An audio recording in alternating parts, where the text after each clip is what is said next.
Hello बच्चों। आज हम लोग केमिस्ट्री जो अभी पिछले संडे को 27 को जो पेपर हुआ था केमिस्ट्री एडवांस का, आईआईटी एडवांस का, नॉट केमिस्ट्री एडवांस का, आईआईटी एडवांस का जो पेपर हुआ था उसमें आज हम लोग केमिस्ट्री के क्वेश्चन को सॉल्व करेंगे। हम पहला पेपर आपको सॉल्व करके दिए थे, उसमें आप देखे थे कि बहुत सारे क्वेश्चन जो थे वो डायरेक्ट एनसीईआरटी से क्वेश्चन पूछे गए। ठीक है, इस पर भी जो क्वेश्चन है वो मैक्सिमम जो सेकंड पेपर था उसमें भी मैक्सिमम क्वेश्चन जो थे वह एनसीईआरटी के क्वेश्चन होते हैं। फर्स्ट पेपर सेकंड पेपर में बड़ा बेसिक डिफरेंस होता है। फर्स्ट पेपर में डिफरेंस ये होता है कि उसमें कुछ मल्टीपल चॉइस क्वेश्चन होते हैं, कुछ सिंगल चॉइस क्वेश्चन होते हैं। पर सेकंड पेपर में जो होता है सारे के सारे क्वेश्चन जो होते हैं आपको आंसर सॉल्व करके देना होता है। ठीक है, वो एनसीईआरटी की तरफ से कोई ऑप्शन आपको नहीं दिए गए रहेंगे, आपको खुद से सॉल्व करना होता है। यही बेसिक डिफरेंस होता है फर्स्ट पेपर और सेकंड पेपर। ठीक है, जिस तरह से फर्स्ट पेपर में भी कुल मिलाकर 18 क्वेश्चन थे, 3 सेक्शन था, 6 क्वेश्चन का पार्ट स्लॉट बना रहता है। इस तरह से यहाँ पर भी जो है आपके पास टोटल जो है एक सेक्शन, मतलब सेक्शन तो अलग रहेगा, मतलब इसमें प्रत्येक सेक्शन में क्वेश्चन रहेंगे, इसमें भी 3 का सेक्शन रहेगा। यहाँ पे जो है इसको सॉल्व करो, सही करने पर इसमें जो है +3 नंबर मिलता है, नहीं करने पर कोई नंबर नहीं मिलेगा। पर अगर आप गलत करते हैं तो इसमें क्या होता है, -1 नंबर मिलता है। तो इसीलिए क्वेश्चन को अटेम्प्ट करने से पहले सोचना पड़ता है। ठीक है, तो याद रखेंगे। इससे अगर आप नए होंगे इस चैनल पे तो आप चैनल को लाइक करना, सब्सक्राइब करना और अपने दोस्तों को भी शेयर करना।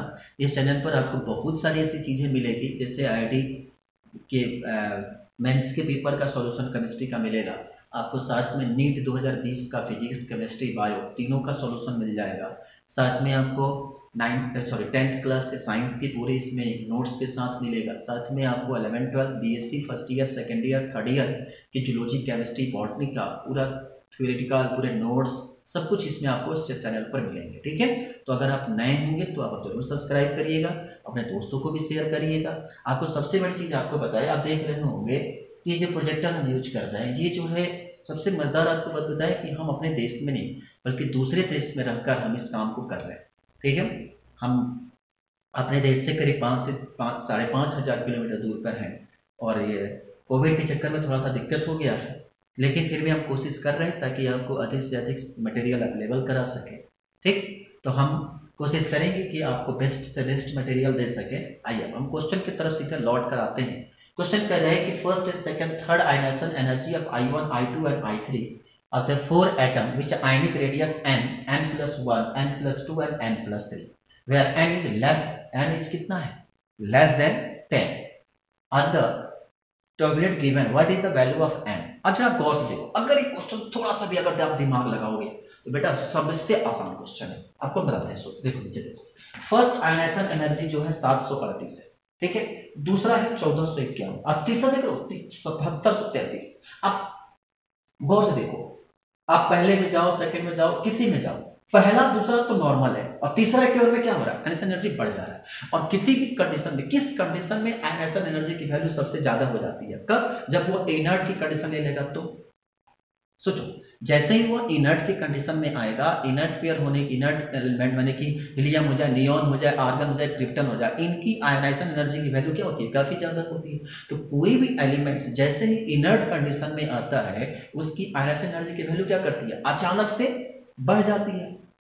आएगा समझ में। तो जैसे ही मतलब कि ऐसे कॉम्प्लेक्स को ढूंढ के निकालो कि जिसका फर्स्ट इलेक्ट्रॉन निकले, सेकेंड इलेक्ट्रॉन निकले, थर्ड इलेक्ट्रॉन निकलते निकलते वो क्या कर जाए, क्या बन जाए, स्टेबल गेन कर ले। अच्छा बताओ, कौन से ऐसे एलिमेंट हो गया कि जिसका एक इलेक्ट्रॉन निकालोगे तो क्या होगा, एक इलेक्ट्रॉन निकालोगे, दूसरा इलेक्ट्रॉन निकालोगे और तीसरा इलेक्ट्रॉन निकालते निकालते क्या करेगा, वो मैक्सिमम वैल्यू पिक कर जाएगा। तो जरा बताओ कि अगर n+3 बराबर अगर 12, ध्यान रखें क्यों 12, क्योंकि एक इलेक्ट्रॉन निकालोगे तो 11, दूसरा इलेक्ट्रॉन निकालोगे तो 10 और तीसरा निकालोगे तो तीसरे निकालने जाओगे तो काफी क्या हो, मैक्सिमम अपने वैल्यू पे जाएगा। भाई आयनाइजेशन एनर्जी का मतलब क्या होता है कि the energy given by the system to act for the existence of electron. तो जैसे ही इनर्ट कंडीशन में आएगा तो इनर्ट कंडीशन में आने के बाद उससे एनर्जी देने के लिए, इलेक्ट्रॉन निकालने के लिए काफी अधिक एनर्जी देना पड़ेगा, तो वो कहलाता है उसका आयनाइजेशन एनर्जी। तो जैसे ही वो इनर्ट कंडीशन में आएगा और इनर्ट से इलेक्ट्रॉन निकालना होगा तो क्या करेगा, मैक्सिमम एनर्जी देना पड़ेगा। तो एक इलेक्ट्रॉन निकाले तो मैग्नीशियम होगा कितना 11 सोडियम की तरफ, दूसरा इलेक्ट्रॉन निकालोगे तो नियॉन की तरफ, और तीसरा जैसे निकालने जाओगे तो काफी अधिक एनर्जी देना पड़ेगा, तब जाकर उसका एक इलेक्ट्रॉन निकलेगा। तो n+3 कितना 12, n कितना 9। नहीं समझ में आया?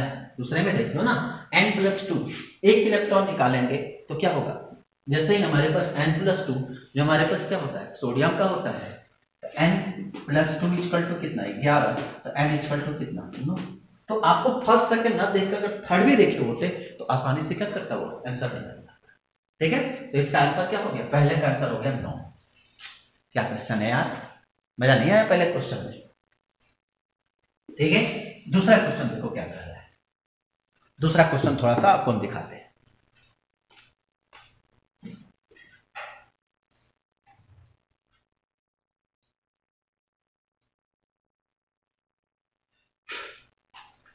दूसरा क्वेश्चन ये है क्लास 6-7 का प्रैक्टिकल। तुम लोग भी प्रैक्टिकल किए होंगे, हम भी किए होंगे, किए हैं नॉट किए होंगे, किए हैं। पता है क्या है प्रैक्टिकल? आप ये पढ़े हो ना कि जब हम लोग बचपन में मतलब छोटे थे तो स्कूलों में बताया जाता था कि हमारे बाल में जो होता है, मैंने कि कंघी लेकर जब हम लोग बाल हल्का सा तेल लगा लेते थे या कुछ तो बाल को क्या करते थे, पेन हम लोग रगड़ते थे और रगड़ के कागज के टुकड़ों को आपस में क्या करते थे, लाते थे, तो कागज का टुकड़ा जो होता था चिपक जाता था। क्यों? क्योंकि ऐसी स्थिति में जो होता था जो पेन होता था या कंघे जो कुंभ बोलते हैं, हम लोग कम्ब पढ़ते हैं COMB, इसको कुंभ पढ़ो कम्ब पढ़ो पता नहीं, ठीक है, हम लोग कंघा कहते हैं सीधी सी बात। तो उस कंघे में क्या होता था या पेन में क्या होता था कि उसमें इलेक्ट्रॉन आ जाता था। इसके चलते कागज जो कोई भी पार्टिकल्स जो होता है वो न्यूट्रल, मान लो कि अगर कोई पार्टिकल्स है तो ऐसा थोड़े उस पर चार्ज नहीं होगा। अगर उस पर अगर उसको मतलब नेचर है, नेचर में अगर उदासीन है न्यूट्रल है, इसका मतलब कि उस पर पॉजिटिव और निगेटिव चार्ज आपस में बराबर है। तो ऐसी स्थिति में क्या होता है कि जब कागज के टुकड़े के पास हम लोग पेन ले आते हैं तो उसके चूंकि पेन या कम्ब जो होता है उसके ऊपर इलेक्ट्रॉन आ जाता है, तो कागज के टुकड़े के पॉजिटिव चार्ज क्या करता है, उससे अट्रैक्ट हो जाता है। और देखते थे कि हम लोग पेन पे पूरा क्या करता है, कागज के टुकड़े इकट्ठे हो जाते थे। तो ये प्रैक्टिकल हम लोग बहुत किए।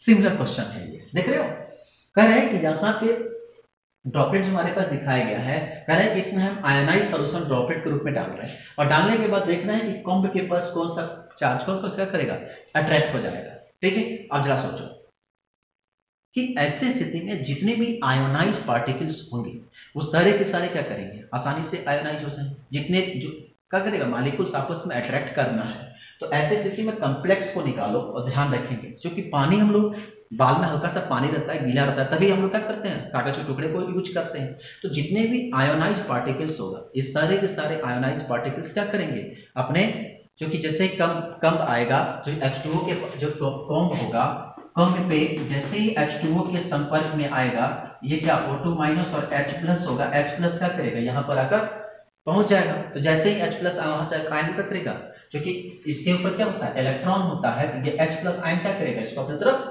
H+ आयन को अपनी तरफ क्या करेगा, खींचेगा। तो जितने भी कॉम्प्लेक्स H+ आयन एग्जिस्ट करेंगे, कॉम्ब पर होता है नेगेटिव चार्ज, क्या करेगा, H+ आयन को अपनी तरफ खींचना शुरू करेगा। और जरा सोचो, कह रहा है the charge comb brought near, when the charge comb is brought near the following stream, how many show the deflection of the पर मॉलिक्यूल। अरे यार, अब इसमें देखो, कॉम्ब पर यानी कंघे पर क्या आ गया, नेगेटिव इलेक्ट्रॉन है। अब जो कॉम्प्लेक्स H+ आयन डोनेट करेगा, जो H+ आयन निकालेगा, वो जाकर क्या करेगा, उसकी तरफ कॉम्ब अपनी तरफ खींचेगा। और जरा कॉम्प्लेक्स में देखो, ऑक्सीजन, तो एक ऑक्सीजन के मॉलिक्यूल्स हमारे पास एक मिल गया, तो वो उसमें H+ आयन निकलने की कोई टेंडेंसी तो है नहीं। ठीक है, H+ आयन में कोई वहां से कोई टेंडेंसी नहीं है। HF में आसानी से क्या होगा, H+ और F- एक ये हो गया, H2O हो गया, H2O से भी आसानी से क्या होगा, H+ आयन निकलेगा। NH3 हो गया, यहां से भी जो होगा वो H+ आयन निकल सकता है। H2O2 पेरोक्साइड है, ये भी क्या होगा, एक H+ आयन दे सकता है। फिर उसके बाद क्या है, CCl4 से क्या होगा कि ऐसे में कार्बन टेट्राक्लोराइड है, यहां से क्लोरीन निकलता है। ठीक है, ये H+ आयन के रूप में किस तरह से काम करेगा, ठीक। फिर उसके बाद क्या गया, CHCl3, ये दे देगा आराम से CHCl3। फिर उसके बाद दिया गया है C6H6, ठीक है, C6H6 न्यूट्रल कॉम्प्लेक्स है, न्यूट्रल कॉम्प्लेक्स में किसी तरह की कोई कहानी नहीं होती है। और फिर उसके बाद दिया गया है क्या चीज, C6H5Cl, ये एक कॉम्प्लेक्स टूटेगा C6H5 और Cl प्लस। ये आपका मिल गया 1 2 3 4 5 और 6। कितने कॉम्प्लेक्स हो गए? 6 कॉम्प्लेक्स हो गए। आंसर हो गया 6। आई बात समझ में? एक्सपेरिमेंट में देखना है, क्योंकि कम पे जो होगा वो इलेक्ट्रॉन आएगा, और इलेक्ट्रॉन होगा तो ऐसी स्थिति में उनको ढूंढेगा जो अपने पॉजिटिव चार्ज न्यूट्रलाइज करेगा, यानी जब पॉजिटिव चार्ज आयनाइज होगा उसको अपनी तरफ अट्रैक्ट करेगा। खासकर H प्लस आयन को अट्रैक्ट करने की टेंडेंसी होगा। देख लो सारे मॉलिक्यूल जो तो H प्लस आयन देखे, यहाँ पर C6H5Cl, यहाँ पर आसानी से क्या करेगा, C6H5 जो होता है वो इलेक्ट्रॉन पॉजिटिव होता है, पार्शियल इलेक्ट्रॉन पॉजिटिव होगा, इसको आसानी से क्या करेगा, अट्रैक्ट कर लेगा। ठीक है, ये है आपका क्वेश्चन नंबर 2 का आंसर। क्वेश्चन नंबर 3 देखो, क्वेश्चन नंबर 3 क्या कह रहा है? क्वेश्चन नंबर 3 है, कह रहा है कि in the chemical reaction between stoichiometric quantity KMnO4 and Ki। Question पूरा दिख रहा है? हाँ, वेरी गुड, पूरा दिख रहा है। In the chemical reaction between the stoichiometric quantity of KMnO4 and Ki is weakly basic solution. What is the number of mole of I2 release of 4 mole of KMnO4? जरा आप गौर से structure को देखो। KMnO4 जो होता है, KMnO4 जब किसके साथ, Ki के साथ मिलता है, क्या करता है, KMnO4 जो होता है वह Ki के साथ मिलता है तो I2 और प्लस MnO2 बनाता है। ठीक है, MnO2 बनाता है I2, और यहां से क्या होता है कि I2 और MnO2 बनाता है। ठीक है, अब जरा सोचो कि ऐसी स्थिति में जब भी हमारे पास सॉल्यूशन होगा, अब ये Ki के साथ आयनाइज होगा तो क्या होगा, आयनाइज होने के बाद यहां से क्या बनाता है, I2 बनाएगा, और I2 बनाकर यहां से क्या करेगा, यहां से KMnO4 और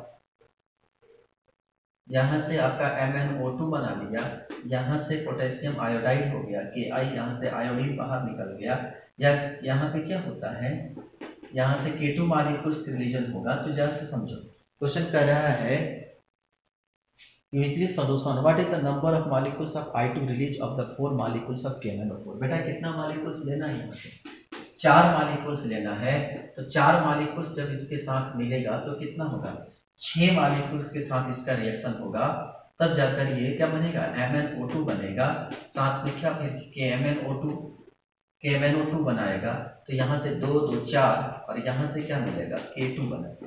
ठीक है, तो कितने मॉलिक्यूल्स बनते हैं, 6 मॉलिक्यूल्स जो होंगे वह आयोडीन के तैयार होते हैं। ठीक है, तो आंसर क्या हो जाएगा, यहाँ पे 6 मॉलिक्यूल्स ऑफ आयोडीन बनकर तैयार होते हैं। तो इसमें तब डायरेक्ट रिएक्शन है, अगर आपको रिएक्शन याद है तो आप आसानी से क्या कर सकते हैं, कंप्लीट कर सकते हैं। ठीक है, तो यहाँ से आपका क्वेश्चन 2 हो गया। तो ये क्वेश्चन हम लोग कर लिए। क्वेश्चन नंबर 4, क्वेश्चन नंबर 4 कह रहा है कि an acidic solution of the potassium chromate has been the layered with the equal volume of amyl alcohol when it was set after the addition of 1 ml of 3% H2O2. The blue alcohol layer are obtained. The blue color is due to the formation of chromium 6 compound X. What is the number of oxygen atom bonded to the chromium through only single bond of the molecules of X? बेटा आपको बताएं, ये reaction जो है हम लोग के NCERT का रिएक्शन है, और ये बहुत खूबसूरत रिएक्शन है। आपको बताएं कि जैसे ही आप K2Cr2O7 पोटेशियम डाइक्रोमेट K2Cr2O7 को जब H2O2 के साथ मिलाते हैं तो CrO5 बनता है। क्या बनता है, CrO5 बनता है। ठीक है, अब इसमें बात आएगी, सर आप पूछेंगे कि सर ये बताइए यहाँ पर एमाइल अल्कोहल क्यों लिए। आपको बताएं कि बेटा जनरली जो CrO5 होता है वो खास करके एमाइल अल्कोहल इसलिए लेके चलते हैं कि ये ओलियम सोल्यूशन में क्या होता है, जनरली एमाइल जो अल्कोहल मतलब कि जो CrO5 होता है वो जनरली अनस्टेबल होता है। ठीक है, तो एमाइल अल्कोहल इसलिए लेते हैं ताकि उसको स्टेबिलिटी दे सके।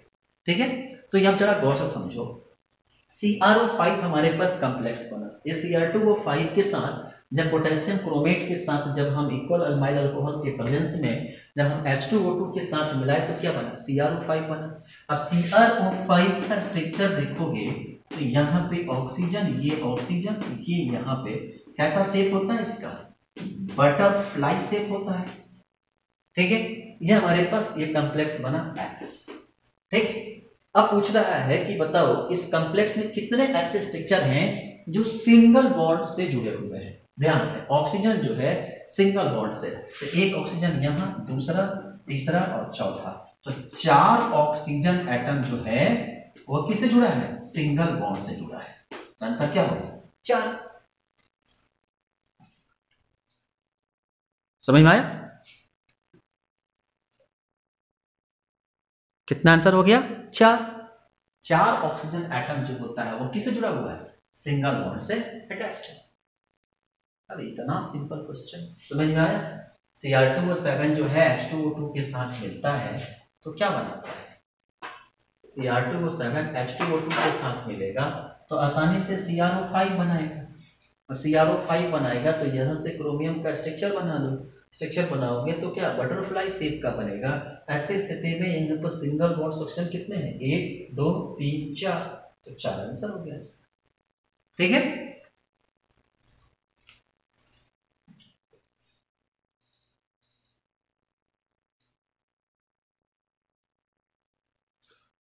अब ये क्वेश्चन देखो, ये क्वेश्चन थोड़ा सा अच्छा क्वेश्चन है।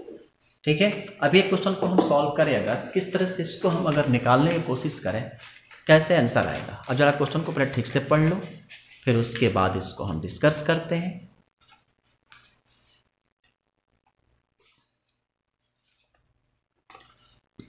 किसी भी क्वेश्चन को जब आपके एग्जाम में मिले ना तभी इसको सोचो कि क्या हो सकता है। क्वेश्चन दे रहा है कि एक स्ट्रक्चर दिया गया है पेप्टाइड का, और उसके बाद यहाँ पे दिया गया है कि the absolute value of the metal net charge of the peptide pH2 pH6 pH11 at Z1 Z2 and Z3। उधर दिख रहा है Z1 Z2 एंड Z3, आप देख लो उधर है Z1 Z2 एंड Z3। ठीक है, Z1 Z2 एंड Z3, ठीक, respectively. What is the value of the, सबको समेशन जोड़ना है। Z1 Z2 का क्या करना है? समेशन वैल्यू निकालना है। पहले आप एक काम करो, एक एक स्ट्रक्चर को गौर से समझो। ठीक है, आसानी से ये हमको स्ट्रक्चर बता देगा किस तरह से हम लोग को आयनाइज करना है। याद सोचो, यहां से पीएच H प्लस आयन एक रिलीज होगा, यहां से क्या होगा? एक OH माइनस एक H प्लस आयन रिलीज करो। ठीक है, यहां से अगर गौर से देखोगे कहां कहां से H प्लस निकल सकता है? एक H प्लस यहाँ से, एक H यहाँ से और एक H कहाँ से? यहाँ से। कितने निकलेंगे? 3 H। ठीक है, एक H कहाँ कहाँ से निकाल लो, आपको जहां से सुटेबल हो। तो कह रहा है कि एक का pH 2 है, एक का pH 6 है, एक का pH 11 है। ठीक है, गौर से समझो एक एक क्वेश्चन। pH कितना है? 2 है। फर्स्ट क्वेश्चन में pH जो है वह 2 है, हाईली एसिडिक मॉलिक्यूल्स है। ठीक है, जैसे ही निकलेगा तो एक H प्लस यहाँ से निकलेगा तो NH3 बनाएगा, और यहाँ से एक होगा तो यहाँ से NH3 हो, मतलब कि NH2 से NH3 होगा। तो ऐसे स्थिति में कितना हमारे पास आएगा? हाईली एसिडिक चार्ज होगा, हाईली एसिडिक होगा, तो यहाँ से कितना? +2 का मॉड, तो वैल्यू कितना आ गया? 2। अब इसके बाद दूसरा क्वेश्चन कह रहा है कि pH equal to 6, pH equal to 6 है, मतलब कि अब धीरे धीरे इसकी एसिडिटी प्रॉपर्टी क्या आ रही है? घट रही है, ये न्यूट्रल की तरफ बढ़ रहा है। और जैसे ही न्यूट्रल की तरफ बढ़ेगा तो ऐसी स्थिति में क्या होगा कि अब H प्लस आयन की जो रिलीज यानी कि इंग्लिश नेगेटिव चार्ज आना शुरू होगा। तो ऐसी स्थिति में कहाँ से आएगा? एक यहाँ से तो O माइनस, एक यहाँ पे आएगा आपका, यहाँ पर एक आ गया O minus, H plus ion release तो होगा नहीं अब ऐसी कंडीशन में। ठीक है, तो एक यहाँ से आ गया O माइनस। ठीक है, अब धीरे धीरे ध्यान रखेंगे एसिडिक प्रॉपर्टी की तरफ हम बढ़, मतलब कि न्यूट्रल की तरफ बढ़ रहे हैं। तो जब न्यूट्रल की तरफ बढ़ेंगे तो यहाँ से, सॉरी अभी तो ये NH3 एक यहाँ से मिल गया, और एक क्या मिल गया आपका? एक NH3 यहाँ से मिल गया, 2 मिल गया। और धीरे धीरे क्या कर रहा है? बेसिक चीज बढ़ रहा है। तो net charge of the molecules क्या आपके पास? 0। तो pH पर जो हमारे पास वैल्यू आएगा वह कितना होगा? क्योंकि एक यहाँ से निकला और एक यहाँ से निकला, तो दोनों के बीच में नेट चार्ज कितना हो गया? हमारे पास 0 आ गया। अब जितना पॉजिटिव उतना नेगेटिव नेट चार्ज हमारे पास जैसे ही मॉलिक्यूल से कितना आता है? 0 आएगा। तो सेकेंड कंडीशन में नेट चार्ज कितना आ गया? 0। और जब नेट चार्ज आएगा तो 0 का मॉड वैल्यू कितना आता है? 0। क्यों नेगेटिव चार्ज आ रहा है कि देखो सबसे बड़ा चीज है कि यहाँ से एक H प्लस आयन रिलीज करो, यहाँ से एक H प्लस, और यहाँ पे क्या O2 माइनस, यहाँ पे जितना पॉजिटिव उतना ही क्या नेगेटिव, नेट चार्ज कितना हो गया 0। ठीक है, तो यहाँ से मिल गया हमारे पास एक चीज हो गया 0। अब जरा सोचो तीसरी वैल्यू मिलेगा, फिर कह रहे हैं कि जब क्या हो काफी pH equal to 11 highly basic है, जब जैसे ही हाईली बेसिक होता है तो ऐसे कंडीशन में जो वैल्यू हमारे पास आएगा वो ऐसे में क्या होगा, बेसिक कब होगा, जब वहां से H प्लस आयन क्या करेंगे, रिलीज करना शुरू करेंगे। जैसे ही H प्लस आयन रिलीज करना शुरू करेंगे तो कहां से, यहाँ से H निकलेगा, एक निकलेगा यहाँ से H और एक निकलेगा यहाँ से H, तो एक H यहाँ से, एक H यहाँ से, एक H यहाँ से, तो कितना हो गया 1 2 और 3, तो 3 H प्लस आयन निकलेगा। तो थर्ड कंडीशन में pH इक्वल टू 11 पर कितने H प्लस आयन निकलेंगे, 3 H प्लस आयन निकलेंगे, तो 3, तो टोटल चार्ज कितना आ गया 2 प्लस 0 प्लस 3 इक्वल टू कितना 5। ठीक है, तो इसका आंसर हो गया कितना 5। ठीक, क्लियर हो गया, इसका आंसर कितना हो गया 5। थोड़ा सा केवल आपको कंफ्यूजन यहां होगा कि नेट चार्ज में 0 कितना ले लिया, क्योंकि H प्लस आयन जितना रिलीज होता है, जितना निकला उतना ही क्या कर गया, आयन एनाइज होने पर ध्यान रखेंगे, जितना H प्लस आयन निकल रहा है उतना H प्लस आयन क्या कर रहा है, जुड़ रहा है, तो H प्लस जितना पॉजिटिव उतना ही नेगेटिव, तो कितना हो गया नेट चार्ज आपका 0 हो गया। तो न्यूट्रल की तरफ जा रहा है तो ऐसे नेट चार्ज क्या हो गया उसके ऊपर 0 आ गया। एसिडिक है, जितना आपका H प्लस आयन ऐड होगा, यहाँ फर्स्ट कंडीशन में H प्लस आयन ऐड हुआ तो NH3 बना, तो 2H प्लस आयन बना तो 2 पॉजिटिव, यहाँ पे जितना गया उतना वापस आ गया, तो उतना कितना हो गया 0। और तीसरे पर क्या होता है H प्लस आयन बाहर निकालना, तो यहाँ से H प्लस आयन बाहर निकला, यहाँ से बाहर निकला और यहाँ से बाहर निकला, तो 3 जगह से बाहर निकलेगा, 3 निगेटिव मोड वैल्यू लेना है, पॉजिटिव हो गया 3 0 और 2, कितना हो गया 5। ठीक है, अब इसके बाद है क्वेश्चन नंबर 4।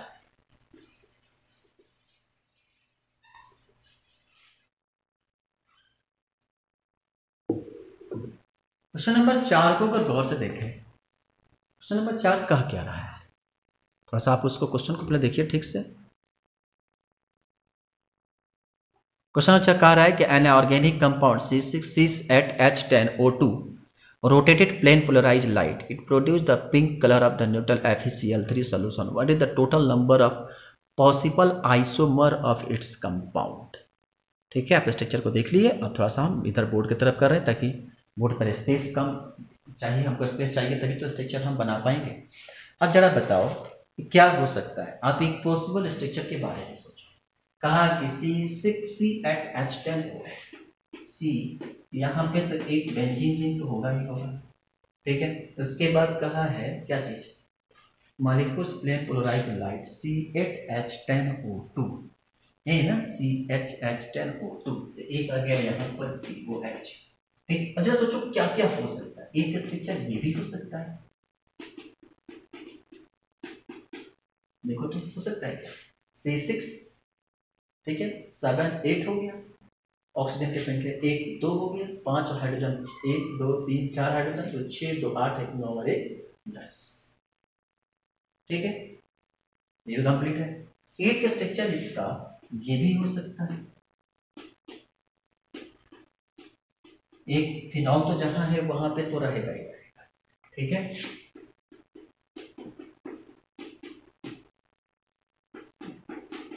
एक स्ट्रक्चर ये भी हो सकता है और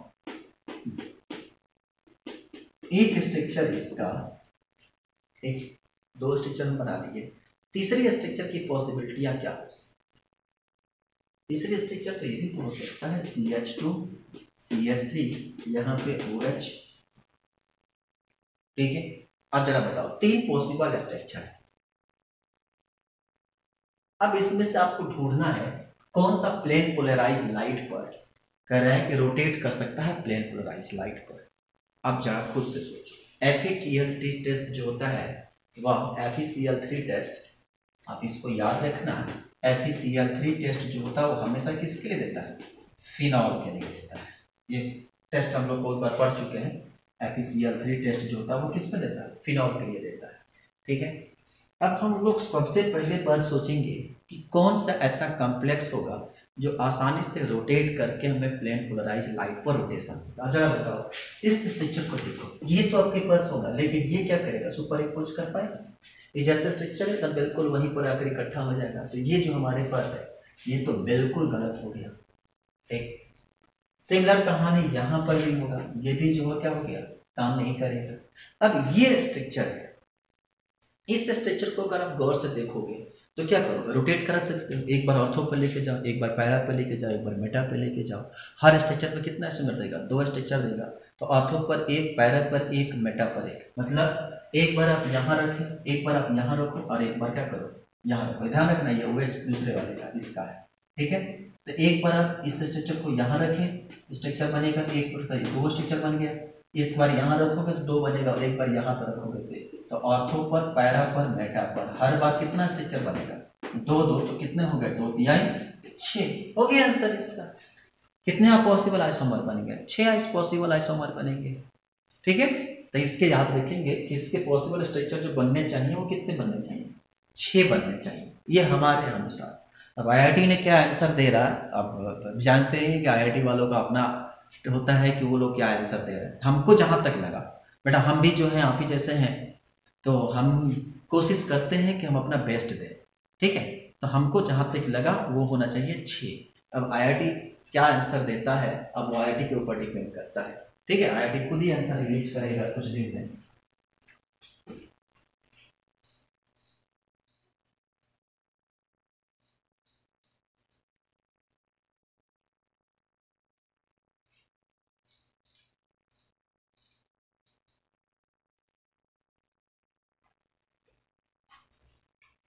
हाँ, आइए हम अगले क्वेश्चन सेक्शन में आते हैं। क्वेश्चन ये सेक्शन नंबर 2 है। बेटा ये क्वेश्चन जो है बड़े अच्छी क्वेश्चन है। आपको बताएं, आप इसे एक्सपेरिमेंटली देखोगे कि जब किसी 2 मैग्नेट के बीच में जब ऑक्सीजन मॉलिक्यूल्स को लेकर आते हैं तो वो क्या करता है, मतलब वाटर मॉलिक्यूल्स को लेकर आते हैं तो उसके जो ऑक्सीजन मॉलिक्यूल्स होते हैं वहां पर रुकने की कोशिश करते हैं। मतलब वहां पे जो होते हैं वो अट्रैक्ट होने की टेंडेंसी इनके पास होती है। क्या होती है, अट्रैक्ट होने की टेंडेंसी होती है। ठीक है, तो जहां पर पैरामैग्नेटिक अगर ध्यान रखेंगे तो ऐसी स्थिति में जब हमारे पास अट्रैक्शन की कैपेबिलिटी आएगी तो ऐसे एक्सपेरिमेंटली देखा जाता है कि जब 2 मैग्नेट के बीच में वाटर मॉलिक्यूल्स आता है तो ऐसी स्थिति में क्या करता है कि वो पार्टिकल्स को होल्ड करने की टेंडेंसी रखता है और वहां से मॉलिक्यूल्स को अपनी तरफ अट्रैक्ट करता है। ठीक है, तो ऐसी कंडीशन में आप इसको ढूंढ के लेकर आए, जो कि एक्सपेरिमेंटल कंसेप्ट है। ठीक है, तो आपको जितने भी हमारे पास मॉलिक्यूल्स, अब उसमें जरा गौर से देखो। एक कह रहा है कि यहाँ पे ये क्या कर रहा है, रिपेल कर रहा है, और एक जो है यहाँ पर अट्रैक्ट कर रहा है। ठीक है, क्वेश्चन कर रहा है कि experiment of the m gram of the complex x gas, liquid or solid is the consider container loaded in a balance to show in the figure 1 below. ठीक है, in the presence of magnetic field the point with the x either deflect upward or reflect downward. ठीक है, depending of the complex x। Identify the correct statement. अब बेटा statement को अगर हम गौर से देखें, थोड़ा सा स्टेटमेंट को हम आपको दिखाते हैं कि स्टेटमेंट क्या है। आप स्टेटमेंट को गौर से देखो। पहला स्टेटमेंट दिया गया है कि x, if x is H2O liquid deflect the pen is upward. अब जरा बताओ, ऐसी स्थिति में जब भी हमारे पास क्या होगा, H2O के मॉलिक्यूल्स होगा तो H2O मॉलिक्यूल्स कैसा होता है, डायामैग्नेटिक होता है। और जैसे ही डायामैग्नेटिक होगा तो डायामैग्नेटिक आपस में क्या करता है, वो रिपेल करेगा। ठीक है, तो डायामैग्नेटिक होगा तो ऐसी स्थिति में क्या होगा, उसको रिपेल करेगा।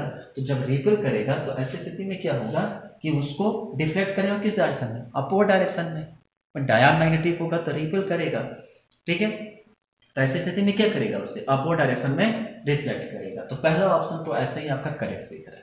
दूसरा ऑप्शन दे रहा है, करे कि Fx is the K4 FeCN6 deflect upon the upward. जरा सोच से सोचो, ऐसे स्थिति में अगर डायामैग्नेटिक नेचर का होता है, Fe यहाँ पर जो है Fe K4 FeCN6, बेटा बताओ तो यहाँ पर Fe कितने नंबर पर काम कर रहा है, Fe+2 पे काम करेगा। Cn जो होता है -6 होता है, -6 + 4 -2 Fe पर किस पे काम करेगा, +2 पे काम करेगा। और जैसे ही Fe+2 पे काम करता है, जो होता है वो 3d6 होता है, और 3d6 होगा तो ऐसे स्थिति में इसके ऑक्टेट क्या होंगे, हरे रहेंगे, जो होता है वो D2sp3 होगा। और D2sp3 होगा, ऑक्टेट सारे भरे रहेंगे तो नेचर कैसा होगा, डायमैग्नेटिक, और डायमैग्नेटिक होगा तो ऐसी स्थिति में भी क्या होगा, ये भी रिपेल करेगा। जो पैरामैग्नेटिक होगा वो अट्रैक्ट करेगा, डायमैग्नेटिक होगा वो रिपेल करेगा। तो डायमैग्नेटिक का रिपेल करेगा तो मतलब सेकंड वाला भी क्या करेगा, रिपेल करेगा। थर्ड कह रहा है कि oxygen has the reflect the path downward. हमने पहले ही कहा कि क्या होता है कि जब दो मैग्नेटिक के बीच में जब ऑक्सीजन मॉलिक्यूल आता है तो उसको क्या करता हुआ अट्रैक्ट करता है, ठीक है। तो ऐसी स्थिति में क्या होगा, तो उसको ये क्या करेगा, पैरामैग्नेटिक का नेचर का O2 क्या होता है, O2 जो होगा वह पैरामैग्नेटिक होता है, और पैरामैग्नेटिक होगा तो क्या करेगा, उसको अट्रैक्ट करेगा, डायमैग्नेटिक को रिपेल करेगा। तो ऑक्सीजन जो होता है वो पैरामैग्नेटिक होता है, ठीक है। उसका कह रहा है कि C6H6 deflect upon the downward. अब आपको बताएं कि C6H6 जो होता है, C6H6 इसका जो नेचर होता है वह डायमैग्नेटिक होता है। कैसा होता है, डायमैग्नेटिक होता है, ठीक। तो पैरामैग्नेटिक करेगा अट्रैक्ट, डायमैग्नेटिक रिपेल करेगा। तो डायमैग्नेटिक में हमारे पास H2, यहाँ पर H2O है, तो ये हमारे पास H2O आपका क्या कहते हैं, लिक्विड स्टेज में है। X जो हमारे पास K4FeCN6 हो गया, H2O आपका डायमैग्नेटिक होता है, K4FeCN6 ये भी जो डायमैग्नेटिक होता है। H2 ऑक्सीजन लिक्विड पैरामैग्नेटिक होता है, और C6H6 से भी पैरामैग्नेटिक होता है, ठीक है। तो ये डायमैग्नेटिक है तो रिपेल करेगा तो अपवर्ड जाएगा, ये भी डायमैग्नेटिक है रिपेल करेगा अपवर्ड जाएगा। ये पैरामैग्नेटिक है अट्रैक्ट करेगा नीचे आएगा, और ये पैरामैग्नेटिक सॉरी ये भी क्या है आपका डायमैग्नेटिक है, तो इसको क्या करना चाहिए, रिपेल करना चाहिए, अपवर्ड जाना चाहिए, पर ये क्या कर रहा है, डाउनवर्ड कर रहा है। यानी इसका मतलब कि डी जो है क्या गलत है, ए बी और सी जो है सही है। तो आप इसको एक कंसेप्ट बना सकते हो कि अगर किसी मैग्नेट के पास में अगर पैरामैग्नेटिक कॉम्प्लेक्स लेकर आते हैं तो क्या करेगा, उसे अट्रैक्ट करेगा, और डायमैग्नेटिक होगा उसको क्या करेगा, रिपेल करेगा, ठीक है। तो डायमैग्नेटिक को रिपेल करेगा और पैरामैग्नेटिक को अट्रैक्ट करेगा, ठीक। तो ये है क्वेश्चन नंबर आपका नेक्स्ट।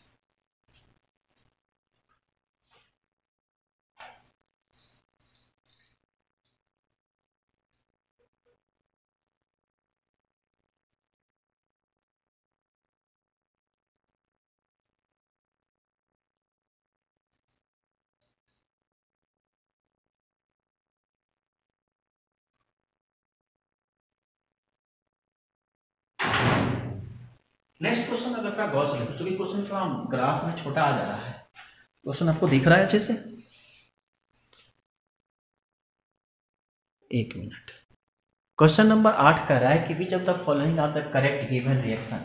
यहाँ पे पी नॉट जो दिया गया इनिशियल कंसंट्रेशन ऑफ पी है, ठीक है। अब initial concentration of the P दिया गया है पी नॉट को, जरा समझो। अब क्या किया गया है कि जरा समझो, यहाँ पे जो है बेटा ये स्ट्रक्चर देखो, ये 3 डिग्री स्ट्रक्चर है, ठीक है, और 3 डिग्री हैलाइड है। क्या है ये, 3 डिग्री हैलाइड है। और आपको अच्छे तरीके से पता है कि जब हम लोग पढ़ते हैं जनरल रिएक्शन, जब हम लोग पढ़ते हैं कि जो 3 डिग्री हैलाइड होता है वह हमेशा और हमेशा जो होता है वह SN1 रिएक्शन को फॉलो करता है। 3 डिग्री सब्स्टिट्यूशन रिएक्शन जो होता है वह क्या करता है, SN1 मैकेनिज्म को फॉलो करता है। और SN1 मैकेनिज्म जो होता है वह फर्स्ट ऑर्डर काइनेटिक्स को फॉलो करता है। क्या करता है, फर्स्ट ऑर्डर काइनेटिक्स को फॉलो करता है, ठीक है। क्या करता है वो, फर्स्ट ऑर्डर काइनेटिक्स को फॉलो करता है। अच्छा सोचो, जब फर्स्ट ऑर्डर काइनेटिक्स का फॉलो करता है तो आपको पता है कि फर्स्ट ऑर्डर काइनेटिक्स जो होता है वह टी हाफ लाइफ टाइम उसका जो होता है वह K अपॉन एक न्यूमेरिकल वैल्यू होता है 0. तो K अपॉन, तो यहाँ पर फर्स्ट लाइफ टाइम जो होता है वह फर्स्ट लाइफ का हाफ टाइम जो होता है वह कंसंट्रेशन पर डिपेंडेंट नहीं होता है। फर्स्ट ऑर्डर रिएक्शन का हाफ लाइफ टाइम जो होता है वह कभी भी कंसंट्रेशन पर डिपेंडेंट नहीं होता है। तो T half life initial concentration पर डिपेंडेंट नहीं होता है। पहले हमने कैसे डिफाइन किया कि ये फर्स्ट ऑर्डर रिएक्शन है, क्योंकि रिएक्शन कैसा है, सब्स्टिट्यूशन रिएक्शन है। यहाँ NaBr के साथ मिलकर NaBr बना, OH जो है रिप्लेस हो गया, तो रिएक्शन कैसा हो गया, सब्स्टिट्यूशन रिएक्शन है। ऊपर से ये 3 डिग्री है, टर्शियरी स्ट्रक्चर है, तो 3 डिग्री जो होता है हमेशा क्या होता है, SN1 रिएक्शन फॉलो करता है, और SN1 रिएक्शन जो होता है वो हमेशा फर्स्ट ऑर्डर काइनेटिक्स को फॉलो करता है, ठीक है। काइनेटिक्स क्या हो गया, first order reaction. First order reaction का हाफ लाइफ टाइम जो होता है वो कभी भी कंसंट्रेशन पर निर्भर नहीं करता है, ठीक है। तो ऐसी स्थिति में क्या हो गया कि टी हाफ इक्वल टू होता है के अपॉन 0.6 या कुछ ऐसी इसकी वैल्यू आती है, ठीक है। तो कितना आ जाएगा यहाँ पे, तो ये पहला जो हाफ लाइफ है कंसंट्रेशन पर डिपेंडेंट नहीं होता है। जब कंसंट्रेशन पर डिपेंडेंट नहीं होगा तो ऐसी स्थिति में ये ग्राफ कैसा होगा, बिल्कुल करेक्ट होगा। तो आपको पता ही है कि टी हाफ लाइफ टाइम, ठीक है, इधर और इधर कंसंट्रेशन का जो ग्राफ होता है वो कैसा होता है, स्ट्रिक्ट होता है, मतलब कि कांस्टेंट ग्राफ होता है। इसलिए पहला जो ऑप्शन है वो सही। इनिशियल कंसंट्रेशन, देखो बेटा, इनिशियल कंसंट्रेशन जो ऐसा होता ही होता है, इनिशियल कंसंट्रेशन की ग्राफ जो होती है वो कंसंट्रेशन पर क्या करती है, निर्भर करती है। टी इधर इनिशियल रेट जो है और उसका जो क्या कहते हैं कंसंट्रेशन है वह जो है वो डिपेंड करता है। इसीलिए ये ग्राफ स्ट्रेट जाता है। तो इसीलिए ये ग्राफ क्या करता है, क्योंकि यहाँ पे डिपेंड करता है, तो ऐसी स्थिति में दूसरा ग्राफ जो है वह क्या हो गया, गलत हो गया, क्योंकि ये इसका टाइम पीरियड जो होता है, इनिशियल कंसंट्रेशन जो होता है वो डिपेंड होता है, ठीक। तीसरा क्यू अपन, आपको पता है क्यू अपन पी नॉट। बेटा इसमें क्या होता है कि एक समय तक बढ़ता जाता है, बढ़ता जाता है, बढ़ता जाता है, उसके बाद जाकर एक समय पर क्या होता है, कांस्टेंट हो जाता है, ठीक है। भाई रिएक्शन का रूल तो ही होता है नहीं कि जब रिएक्टेंट बढ़ाओगे तो प्रोडक्ट धीरे धीरे क्या करेगा, जब रिएक्टेंट को मिलाओगे प्रोडक्ट बनेगा, तो प्रोडक्ट जैसे जैसे बढ़ता जाएगा रिएक्टेंट की वैल्यू क्या करती जाएगी, घटती जाएगी। और एक समय ऐसा आएगा कि जब स्टेटमेंट मैंने कि सैचुरेशन कंडीशन पर आएगा और रिएक्शन जो होगा वो क्या हो जाएगा, इक्विलिब्रियम कंडीशन पर आ जाएगा।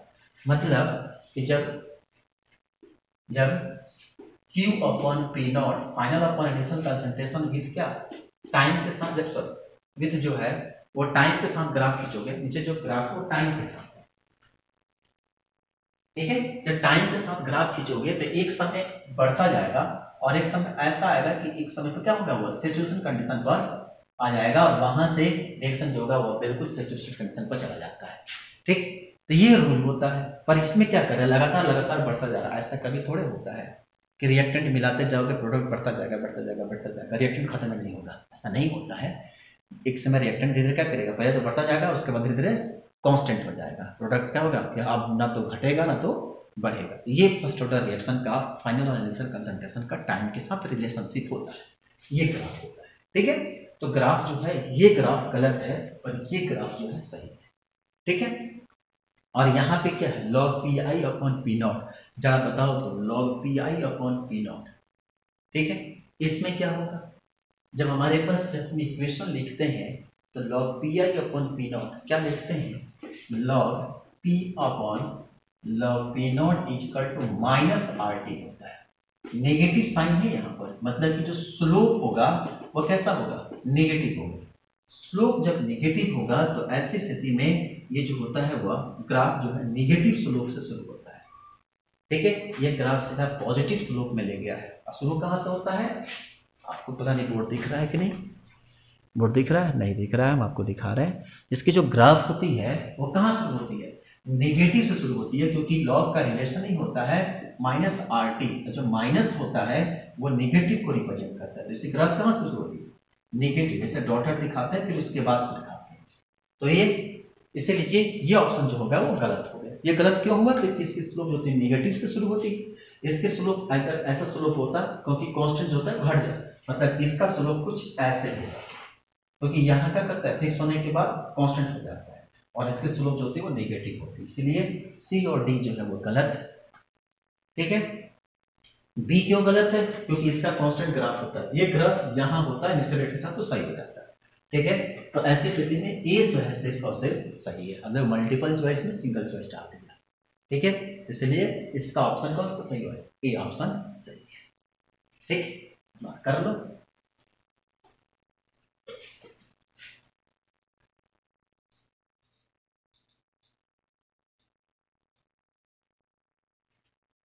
क्वेश्चन नंबर 9 हो गया है, इसमें मल्टीपल आपके कुछ क्वेश्चन है। सेक्शन नंबर 9 में जो है क्वेश्चन ऑप्शनल है, पर इसमें बड़ा अच्छा क्वेश्चन है।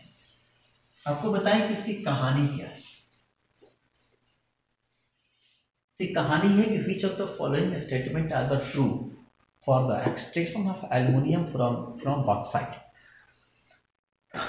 ठीक है, फ्रॉम द, ये क्वेश्चन पूरा का पूरा एकदम बिल्कुल एनसीईआरटी पर ले आकर बैठाया हुआ क्वेश्चन है। मतलब समझ लीजिए कि एनसीईआरटी को उठाया गया है और ले आकर क्या कर दिया गया है, क्वेश्चन के रूप में फ्रेम कर दिया गया है।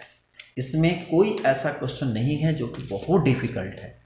अब देखो सबसे बड़ा चीज़ है कि आपको पहला क्वेश्चन दिया गया है कि लीचिंग ऑफ ऑक्साइड। आपको बताएं कि इसमें लीचिंग ऑफ ऑक्साइड में सबसे पहला चीज़ क्या करते हैं कि हम लोग उसमें CO2 पास कराते हैं। काम करते हैं CO2 कह रहे हैं कि ना hydride of the Al2 present when CO2 the bubble through the solution. बिल्कुल एकदम कह रहे हैं कि 110% ये बात सही है।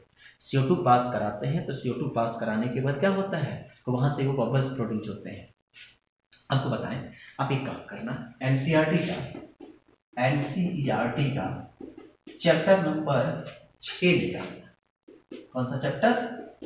चैप्टर नंबर 6, नाम है metal and ores, metallurgy chapter जो है, मेटल एंड इट्स ओर, ठीक है। उस चैप्टर में आना और वहां पे आपको, ठीक है, उसमें आप एक देखना फिगर नंबर 6.6। कौन सा figure number? Metal and metallurgy का चैप्टर आप देखना, उसमें फिगर नंबर 6.6 होगा। उसमें जब आप देखोगे तो ये क्वेश्चन आपको बड़े अच्छे तरीके से डायग्राम बनाया होगा,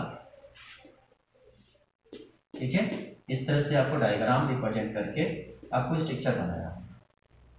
तो ये क्वेश्चन नंबर 6.6 यानी फिगर नंबर 6.6 का क्वेश्चन है और उसमें सारे स्टेटमेंट जो है ये दिए गए कि हाइड्राइड H2O3 जो होता है पार्टिसिपेट करता है जब उसमें CO2 जो है बबल्स के रूप में सोल्यूशन क्या करते हैं, सोडियम एल्यूमिनेट होता है। स्टेटमेंट बिल्कुल सही है। कराएंगे addition of Na3Al(F6) lower melting point of the aluminium, ये भी जो स्टेटमेंट है बिल्कुल 100% सही है। CO2 involve in the anode during the exposure, पहले हम लाइन में कहा, ये भी सही है। The cathode steel is with the lining of location. अब देखना बेटा वहाँ पर ये लिखा है जो कैथोड यूज करते हैं वह एल्यूमिनियम लाइनिंग के रूप में यूज करते हैं। कैथोड स्टील वैसा शब्द है कैथोड, जो स्टील हम लोग सॉरी स्टील के रूप में जो यूज करते हैं, वहाँ पर स्पष्ट रूप से एनसीईआरटी का चैप्टर का डायग्राम है, ठीक है। तो आप उसको आसानी से आप एनसीईआरटी का बुक निकालना, मेटल एंड मेटलर्जी, उसका फिगर नंबर 6.6 निकालना और उसके डायग्राम को देखना। ये सारी चीजें उसमें स्पष्ट रूप से क्या है, लिखी हुई है, ठीक है। अब आते हैं इसके बाद क्वेश्चन नंबर 10। क्वेश्चन नंबर 10 क्या कह रहा है, correct choose the correct statement among the following, ठीक है। क्या है correct statement among the following? कह रहा है कि SnCl2 जब H2O2 रिड्यूस करता है, SnCl2.2H2O is the reducing agent. बेटा SnCl2 जब 2H2O के साथ मिलता है तो क्या बनता है, SnCl4 बनाता है, ठीक है। क्या बनाता है? SnCl4। तो यहाँ +2 से किस में जाता है, +4 में, हुआ ना रिड्यूसिंग।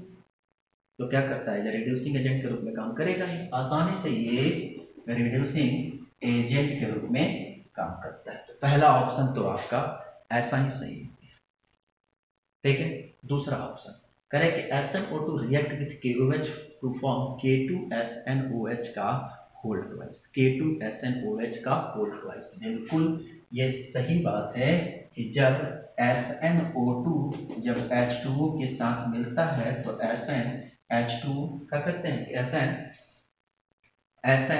K2SnH2O का K2SnH2O का होल 6 बनता है। ये भी स्टेटमेंट जो है डायरेक्ट रिएक्शन है, ये सही है। और solution of PbCl2 in HCl contain Pb2+ और 2Cl-। ये थोड़ा सा आसान क्वेश्चन नहीं है। अब इसको जरा बताओ कि जब हम क्या करते हैं, PbCl2 है, PbCl2 HCl के साथ मिलता है तो Pb2+ और Cl-, ये कह रहा है कि ये बनता है। लेकिन कहानी जब होता है बेटा, इसकी कहानी क्या है, अगर थोड़ा सा इसकी कहानी को समझोगे तो इसकी कहानी कुछ और कहता है। क्या कहता है कि जब आप PbCl2 को जब HCl के साथ मिलाते हैं, PbCl2 जब 2HCl के साथ मिलता है तो PbCl4 बनाता है और PbCl4 और क्या H2 बनाता है, H2PbCl4। जब इसको आप तोड़ोगे तो क्या बनेगा, PbCl4 2- क्या बनेगा, 2-। अब यहाँ पे बताओ तो Cl- आयन बनता है क्या, 2Cl- आयन बनता है। क्या होता है, 2Cl-, ठीक है। तो यहाँ Cl4 तो 2Cl- बनता है, नॉट कि 1 Cl-, ठीक है। तो ये क्या हो गया, यहाँ से गलत हो गया। कह रहे PB3O4 is the hot dilute nitric acid to give PbO2 in the redox reaction. भैया ऐसा कुछ नहीं होता है, PB3O4 जो होता है मिक्स ऑक्साइड होता है, ठीक है। और ये क्या करता है, ये हॉट रिडक्शन में नहीं होता है। जब ये PbO के साथ मिलता है तो बनता क्या है, आपको हम बताते हैं। ये होता क्या है कि जब आपका PbO3 जो होता है वो मिक्स फॉर्म होता है, ठीक है। जनरली जो है PB3O4 जो होता है वह मिक्स ऑक्साइड है।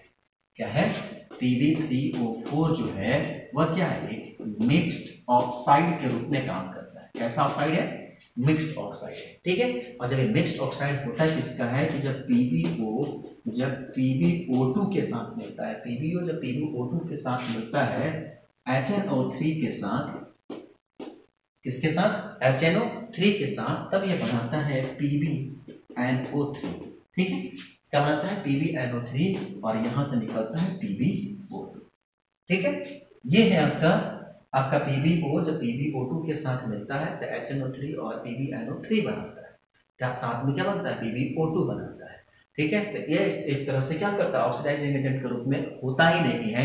और जब ये इस तरह से ऑक्सीडाइजिंग नहीं करेगा तो कहां से रिडॉक्स रिएक्शन के रूप में होगा, क्योंकि जैसा PB2 को एंट्री किया वैसा ही PB2 बाहर निकल गया, इसलिए ये रिडॉक्स रिएक्शन जो होता है वह नहीं होता है, ठीक है। आई बात समझ में।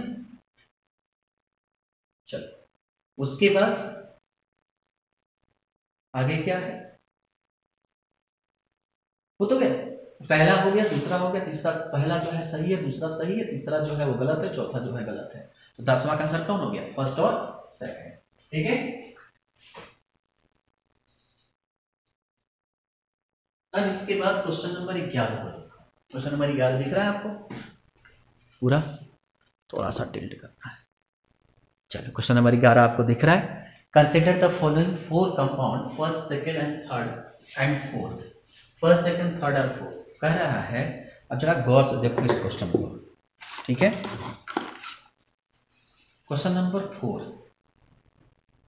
सबसे बड़ा चीज है कि यहाँ पर NH2, यहाँ पर N है, यहाँ पर NH2 और यहाँ पर NCH3। अब जरा थोड़ा सा दिमाग लगाओ, स्ट्रक्चर में किस तरह से सबसे बड़ा चीज है कि यहाँ पर स्टेरिक इनहिबिशन काम करेगा।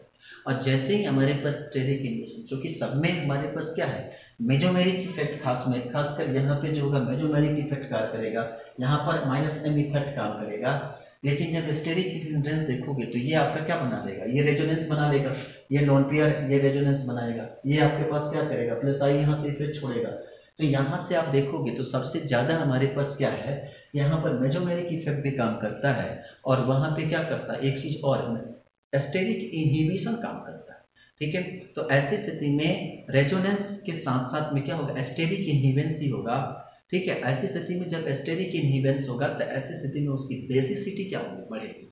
और जब बेसिसिटी बढ़ेगी तो ऐसी स्थिति में क्या करेगा, उसका आप जब बेसिसिटी सबसे ज्यादा होगा तो सबसे ज्यादा बेसिसिटी किसका होगा, सबसे ज्यादा बेसिसिटी चौथे का होगा, ठीक है। और सबसे ज्यादा बेसिसिटी चौथे का होगा। फिर उसके बाद यहाँ देखोगे तो -I इफेक्ट मतलब कि मेजोमेरिक इफेक्ट लग रहा है, तो ऐसी स्थिति में इसकी बेसिसिटी सबसे कम होगा।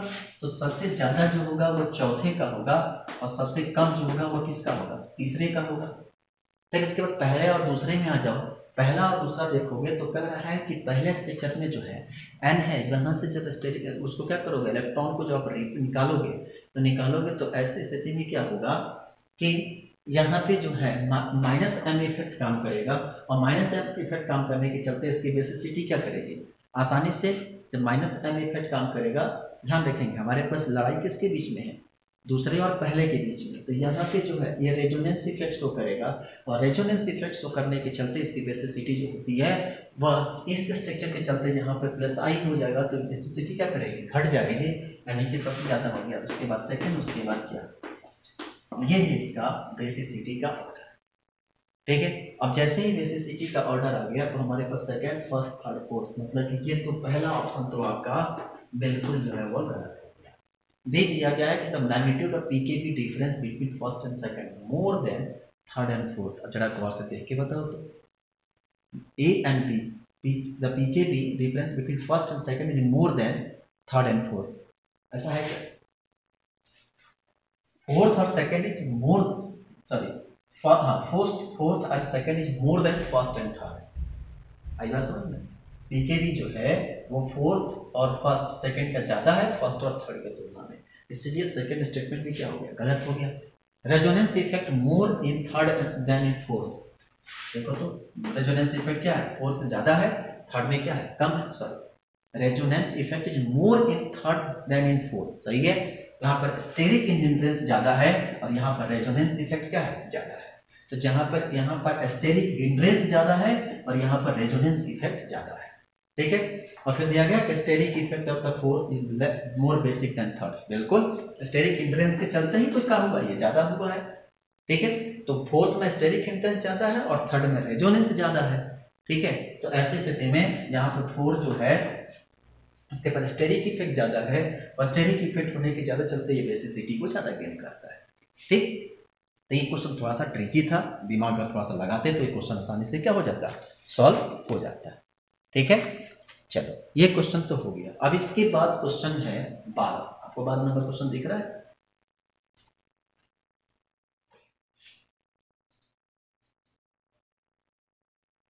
बारह नंबर क्वेश्चन देखो यार, कह रहे हैं कि ये complex consider the formation of compound P. एक कंपाउंड पी आपको बनाना है, ठीक है। Consider the compound P. P complex हम कैसे बनाएंगे, जरा सोचो।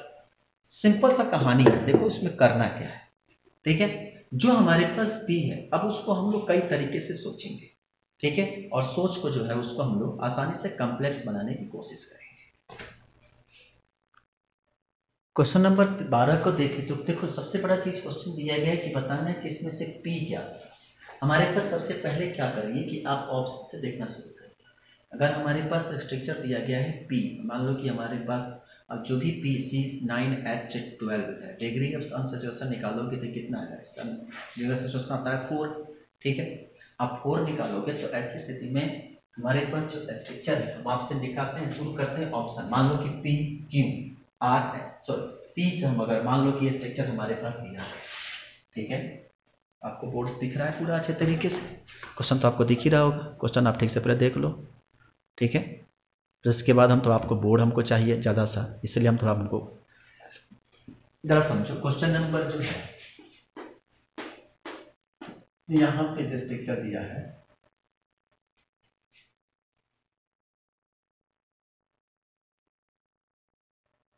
ये है ट्रिपल, ठीक है।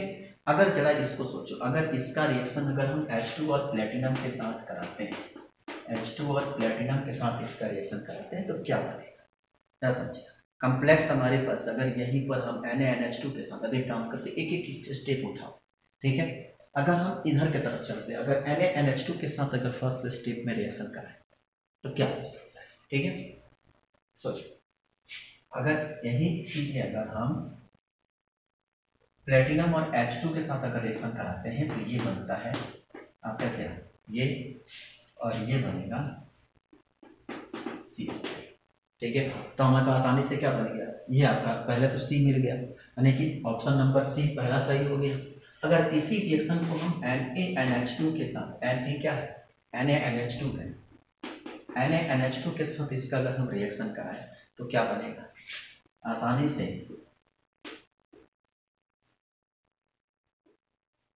ट्रिपल बॉन्ड, यहाँ पे कार्बन, यहाँ पे क्या होगा, आयंस अपना ब्रेक होंगे, ठीक है। रेडिकल्स का फॉर्मेशन होगा। इसके बाद से जब ये C6 है, इसके साथ कराना है C6H5CO CH3 के साथ, C6H5CO CH3 इसके साथ आकर अटैक करेगा तो इस कार्बन पर आकर क्या करेगा, अटैक करेगा, ठीक है। अटैकिंग के दौरान क्या होगा, कार्बन कार्बन के बीच के जो बाइंडिंग होंगे वहां से सेपरेट होंगे। बेटा जैसे स्ट्रक्चर यहाँ दिखता है ना, ये डिस्टेंस है, इसका मतलब यहाँ पर एक कार्बन है, ठीक है। मतलब थोड़ा सा इसको हम ऐसे दिखाएं, मतलब कि आप कह सकते हो ये कार्बन ऐसा स्ट्रक्चर, ठीक है।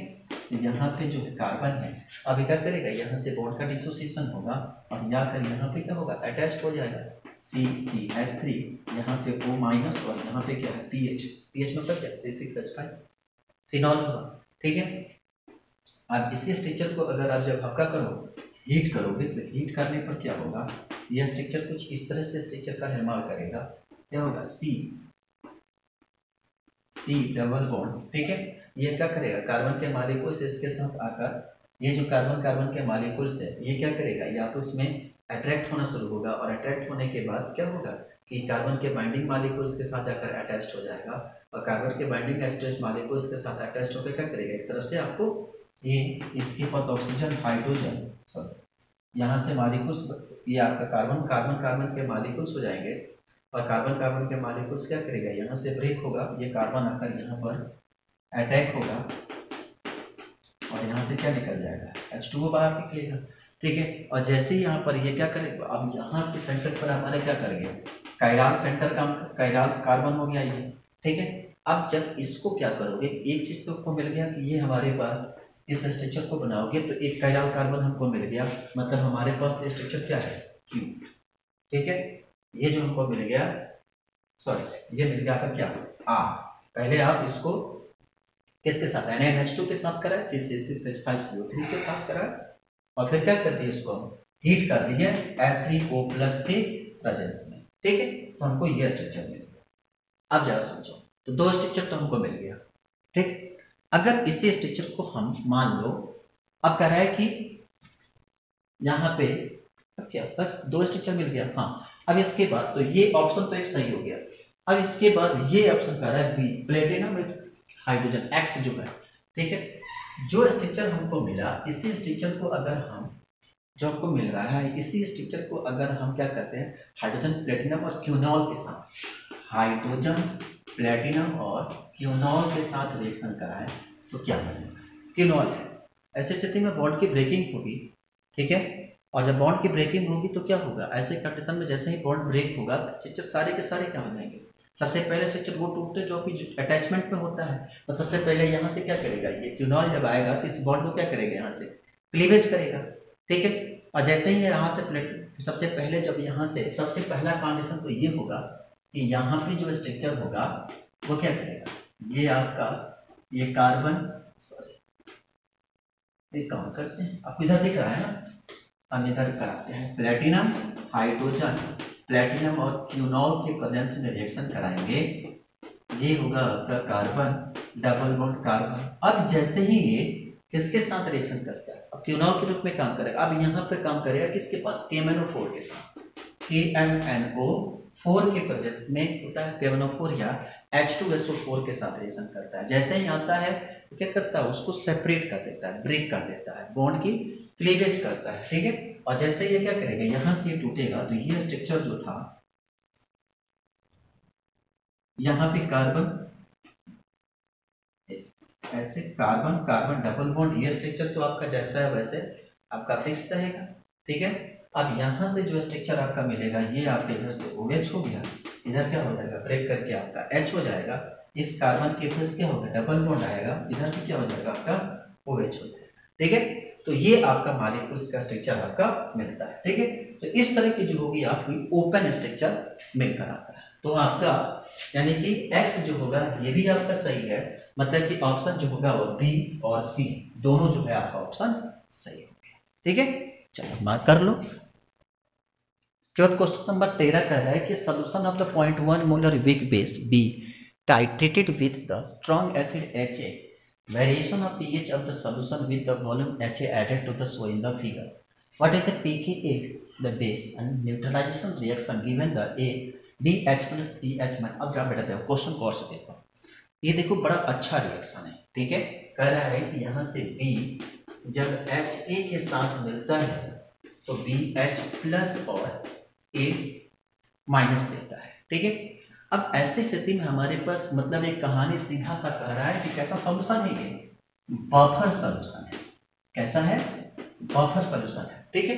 अब जरा सोचो, जैसे ही बफर सॉल्यूशन होगा तो हमारे पास सबसे पहले ये ढूंढ के निकालना होगा कि पीएच कितना होगा, तो कौन से पीएच पर इसका जो है वैल्यू जो है वो घट मतलब कांस्टेंट हो रहा है, मतलब 10 और 12 के बीच में, मतलब ये कंडीशन जो है जहां पर यहाँ से क्या हुआ फिक्स है इसमें घटना शुरू हो रहा है। मतलब ये ग्राफ, अगर ग्राफ को देखोगे तो ये जो है आपका 11, मतलब हमारे पास पीएच की वैल्यू जो आ गया वो कितना आ गया 11 ऐसा वैल्यू होगा जहां से क्या करेगा वो घटना शुरू होगा। तो अब जरा बताओ कि जब पीएच की वैल्यू हमारे पास निकल गया तो आप नहीं निकाल सकते हो कि इसका पीकेवी की वैल्यू जो होगी वह कितनी होगी। अब बताओ इसको सॉल्व कैसे करें हम। हमारे पास पीओएच इक्वल टू क्या होता है, पीओएच इक्वल टू जो होता है pKb plus pKb, pOH equal to pKb plus log salt upon base plus log salt upon में क्या बेस। अब पीओएच की वैल्यू, पीएच की वैल्यू 11 है तो पीओएच की वैल्यू कितना होगा 3, क्योंकि पीएच और प्लस पीओएच इक्वल टू होता है 14, तो पीओएच इक्वल टू कितना, सॉरी पीओएच इक्वल टू कितना 14 माइनस 11 इक्वल टू कितना 3, तो पीओएच की वैल्यू कितना आ गया 3। और ये बताओ हमारे पास सॉल्ट अपॉन बेस दोनों की लगभग वैल्यू के आपस में बराबर है। सॉल्ट और बेस जो कि कंसंट्रेशन काफी घट रहा है, बफर है, तो ऐसी स्थिति में जो वैल्यू क्या कर लगातार घट रही है, तो सॉल्ट और बेस आपस में वैल्यू क्या है लगभग बराबर है। तो ये सॉल्ट और वैल्यू की बराबर हो तो कितना हो गया 1, तो पीकेवी इज इक्वल टू, तो पीकेवी डायरेक्ट कितना आ गया 3। क्वेश्चन है ठीक है। क्वेश्चन नंबर 14 कह रहा है कि liquid A and B ideal solution of the composition A and B. ये क्वेश्चन थोड़ा सा ठीक है। क्वेश्चन नंबर 14 क्या कर रहा है कि लिक्विड है ए और B ideal solution at the composition of A and B at the 25 degree Celsius. तो टू सॉल्यूशन ऑफ द इतना ए एंड द, अब बेटा देखो ये है आपका मोल फ्रैक्शन पर का क्वेश्चन, ठीक है। ये क्वेश्चन जो है आपका वो कैसा है, मोल फ्रैक्शन का क्वेश्चन है, ठीक है। आपको हम बताएं कि PT mole fraction at temperature T, तो क्या निकलेगा आपका मोल फ्रैक्शन ऑफ एक्स ए और पार्शियल प्रेशर ऑफ कितना x1 p1, तो पार्शियल पी ए नॉट और क्या plus X B P not B, ठीक है। तो कितना है 0.3 मोल, एक्स मोल की वैल्यू कितना दिया गया है 0.2 mole is equal to P A not और प्लस एक्स बी दूसरा कितना दिया गया देखो 0.75 मोल और पी नॉट बी, ठीक है।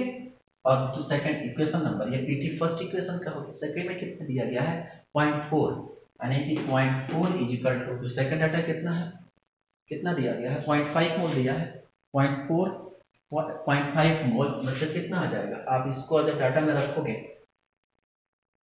0.25 है सर, ये 0.25 और पॉइंट, तो आप ये कितना आ जाएगा 0.5 पी ए और प्लस कितना आ जाएगा हमारे पास, तो सेकंड डाटा में भी हमारे पास दिया रहा है कि the vapour pressure of the point कितना आ जाएगा हमारे पास, तो 0.5 mole of the fraction of the respectively, यानी कि सेकंड प्रेशर में हमारे पास कितना है 1/2 हो गया, तो ये डाटा कितना आ जाएगा। अब इसको second A and total vapour pressure of the 3 and 0.4 बार, ठीक है।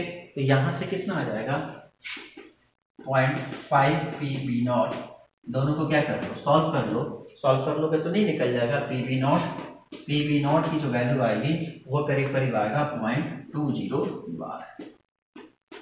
P1 V1 P1 X1 P1 plus X2 P2, इसी को वैल्यू पर क्या करना है, वैल्यू को पुट कर देना है, सारे वैल्यू दिए गए हैं, टेम्परेचर से कोई मतलब नहीं है, कोई कहानी कुछ नहीं है, उठा के डायरेक्ट रख देना है, हमारा सीधा आंसर।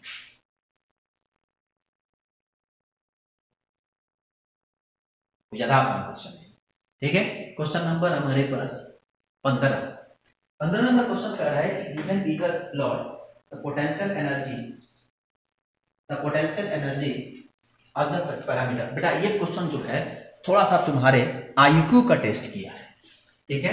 कह रहा है कि मान लो कि पहले क्या है कि हाइड्रोजन एटम जो है, क्योंकि हाइड्रोजन एटम जब ये चार्ज के रूप में, जब ये एक एटम के रूप में इलेक्ट्रॉन के रूप में आएगा, तो इस जो कि काफी डिस्टेंस पर है, काफी दूर पर है, ठीक है। अब जैसे जैसे करीब आएगा तो उसके बीच में इलेक्ट्रोड पोटेंशियल आएगा, क्योंकि चार्ज पार्टिकल्स के आएगा तो आपस में क्या करेगा, एक इलेक्ट्रॉन, मतलब कहानी है ये एटम है और इसके जब क्या हो गया इलेक्ट्रॉन के रूप में जब ये रोटेट करेगा तो इनके बीच में क्या होगा फोर्स ऑफ अट्रैक्शन आएगा, और फोर्स ऑफ जब अट्रैक्शन आएगा तो ऐसे स्थिति में क्या होगा, उनके बीच में इलेक्ट्रोड पोटेंशियल क्रिएट होगा। यही बात कह रहा है कि चार्ज पार्टिकल 2 हाइड्रोजन एटम है, सबसे पहले जो है काफी अधिक डिस्टेंस पर है, अब धीरे धीरे क्या होगा कि वो डिस्टेंस कम होता गया और करीब आया, जब करीब आया तो ऐसी स्थिति में क्या होगा कि हाइड्रोजन एटम जो होगा वो इलेक्ट्रॉन को तरफ खींचेगा, तो कितने फोर्स ऑफ अट्रैक्शन जो उसका जो पोटेंशियल क्रिएट होगा वो उसकी वैल्यू कितनी होगी। तो सबसे पहले इनफाइनाइट पे था, अब धीरे धीरे डिस्टेंस का करना है, कम होने लगा, तो इनके बीच में क्या होगा, इलेक्ट्रोड पोटेंशियल क्रिएट होगा। जब इलेक्ट्रोड पोटेंशियल क्रिएट होगा तो PE equal to electrode potential equal to K Q1 Q2 अपन में क्या R²। ठीक है, K की वैल्यू आपको डाटा में आपको दिया गया है, एवोगाड्रो कांस्टेंट 6.023। पहले तो आप एक काम करो, क्या करो, K की वैल्यू रखो। K की वैल्यू कितना होता है आपको, Q1 Q2, K की value 9 × 10 to the power -9 minus Q1 Q2। ठीक है, और इसके बाद से कितना डिस्टेंस दिया गया 1.6 × 10 to the power -9। Sorry, PE equal to, board आपको पूरा दिख रहा है ना, ऐसा नहीं है कि बोर्ड आपका आधा दिख रहा है, क्वेश्चन दिख रहा है।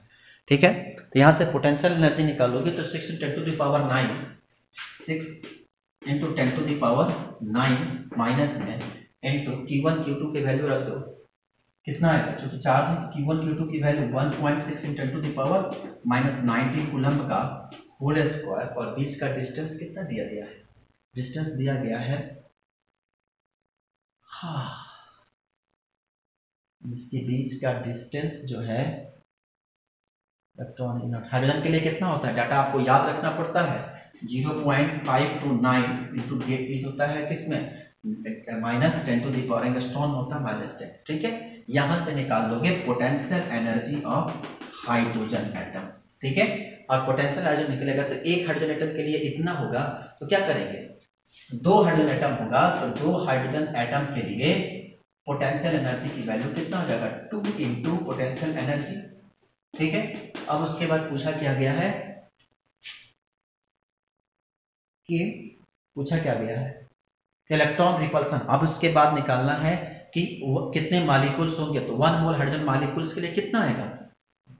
उसके बाद पूछा जा गया है कि what is the value of the net potential not kilojoule D equal to D electron repulsion between the molecules. तो हाइड्रोजन 1 हाइड्रोजन मॉलिक्यूल्स के लिए तो 1 मोल ऑफ हाइड्रोजन एटम कितना हो जाएगा 2 पोटेंशियल एनर्जी और इनटू क्या एवोगाड्रो संख्या। बस यही है कैलकुलेशन।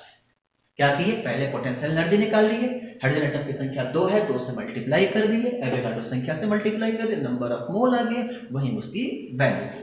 ठीक है, तो ये क्या वैल्यू रख दो, यहां से सॉल्व करके Na की वैल्यू दी हुई है, डाटा को सॉल्व करना, सॉल्व करोगे इसकी वैल्यू जो होगी वो करीब करीब इसकी वैल्यू आती है -0.524।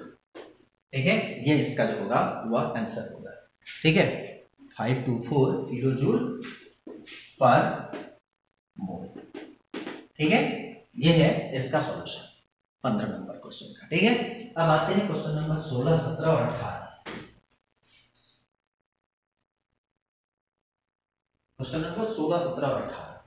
क्वेश्चन नंबर 16 क्या कह रहा है, कह रहा है कि हमारे पास एक रिएक्शन दिया हुआ है। ठीक है, अब रिएक्शन को सॉल्व करना है पहले। क्वेश्चन नंबर 16 कह रहा है कि मान लो कि हमारे पास एक रिएक्शन दिया गया है P, जब इसको आप रिएक्शन कराते हैं तो Q बनता है। ठीक है, और Q जो हमारे पास फर्स्ट जब हम लोग ऊपर पहले NaNO2 से कराते हैं तो डाइजोनियम का निर्माण होता है, फिर जब उससे बीटा नैप्थेनॉल से कराते हैं, इसका नाम बीटा नैप्थेनॉल होता है, बीटा नैप्थेनॉल से कराते हैं तो ये कॉम्प्लेक्स हमको बनता है। ठीक है, अब देखो बेटा कह रहा है कि जो हमारे पास Q बना, अब जब इसका आप कहते हैं कि जब आप इस स्ट्रक्चर को हमारे पास निकालते हो तो कहें कि Q बन के तैयार होता है। ठीक है, फिर उसके बाद कह रहा है कि बताइए कितना अमाउंट हम Q का हमको प्राप्त मिलेगा होगा। ठीक है, अब जरा बताओ इसका जो होता है आपका कितना दिया गया है, कितना वेट, कितना ग्राम दिया गया है, कितना दिया गया 9.3 ग्राम है P का, मतलब इसका कितना दिया है 9.3 ml दिया है। ठीक है, ml ऑफ P। ठीक है, तो जब आप इसको निकालोगे तो 1 ग्राम पर ml के लिए कितना होगा, 1 ग्राम में कितना, तो 9.3 अपन में उसका मॉलिक्यूलर वेट निकालोगे तो इसका आएगा 93 0.1, ये आ गया हमारे पास 0.1 मोल।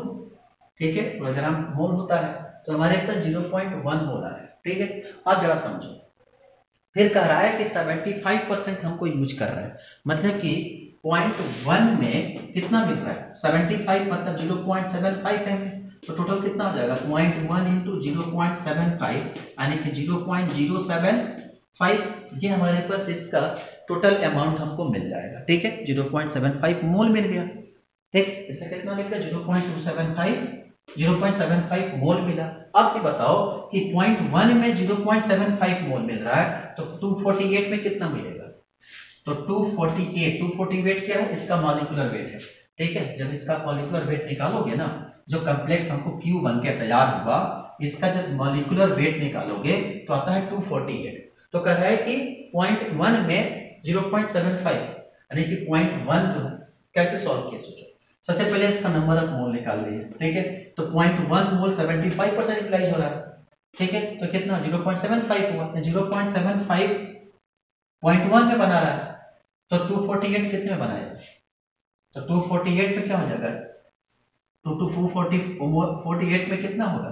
तो सबसे पहले क्या करोगे, 248 में 0.075 इंटू 248, इसको क्या करना, मल्टीप्लाई कर देना। मल्टीप्लाई करोगे तो इसका वैल्यू करीब करीब आता है 18.6 ग्राम। ये इसका आंसर। तो सबसे पहले नंबर ऑफ मोल निकालो, पहले आपको रिएक्शन करना है, रिएक्शन करके नंबर ऑफ मोल निकालना है। नंबर ऑफ मोल निकालने के बाद तो क्या करोगे, 0.9 इतना मोल पे 0.1 मोल बना रहा है, कितना 75% पे, तो कितना हो जाएगा 0.075 मोल। तो 0.75 मोल बना और इसके जो नंबर ऑफ मॉलिक्यूलर वेट निकले उसमें क्या करना, मल्टीप्लाई कर दोगे तो उसकी एग्जैक्ट वैल्यू आ जाएगी। ठीक है, ये क्वेश्चन नंबर 16 है। क्वेश्चन नंबर 17 कह रहा है कि एक रिएक्शन दिया गया है और आपको बताना है कि क्या कहते हैं कि आपको क्या करना है कि इसका रिएक्शन दिया हुआ है और बताना है कि इसमें which reduction of the coefficient of the, आपको क्या कंसेंट्रिक क्रॉस में टेक प्लेस होगा, मतलब कि इसका टेम्परेचर कितने पर ये रिएक्शन जो होगा वह कंप्लीट होगा। ठीक है, तो आपको पता है कि एसएन आपका रिएक्शन जो होता है, जो SnO2 है, SnO2 जब कार्बन के साथ मिलता है तो CO2 और क्या देता है, SN देता है। SnO2 जब SnO2 आपको बोर्ड पूरा दिख रहा है ना, SnO2 जब कार्बन के साथ मिलता है, जब SnO2 रिएक्शन देख लो पहले, फिर उसके बाद हम सॉल्व करते हैं। ठीक है, जब SnO2 जो होता है वह कार्बन के साथ मिलता है, SnO2 जब कार्बन के साथ मिलता है तो CO2 और साथ में क्या बनाता है, SN बनाता है। ठीक है, तो ऐसी स्थिति में delta H heat of enthalpy, delta H delta S not और यहाँ पे टेम्परेचर आपको क्या करना है, कैलकुलेट करना है। ठीक है, आपका डेल्टा G जो है वो किस में देगा, नेगेटिव होगा। ठीक, अब चूंकि अब ऐसी स्थिति में डेल्टा H निकालेंगे तो डेल्टा H निकालेंगे, डाटा कितना दिया गया हमारे पास, इसमें डेल्टा H की वैल्यू दिया गया है कितना, 394 माइनस 394 और यहाँ क्या आपका 394 और माइनस 581, यहाँ लिखोगे तो सॉल्व करोगे तो कितना निकल कर आएगा, -394 माइनस 581।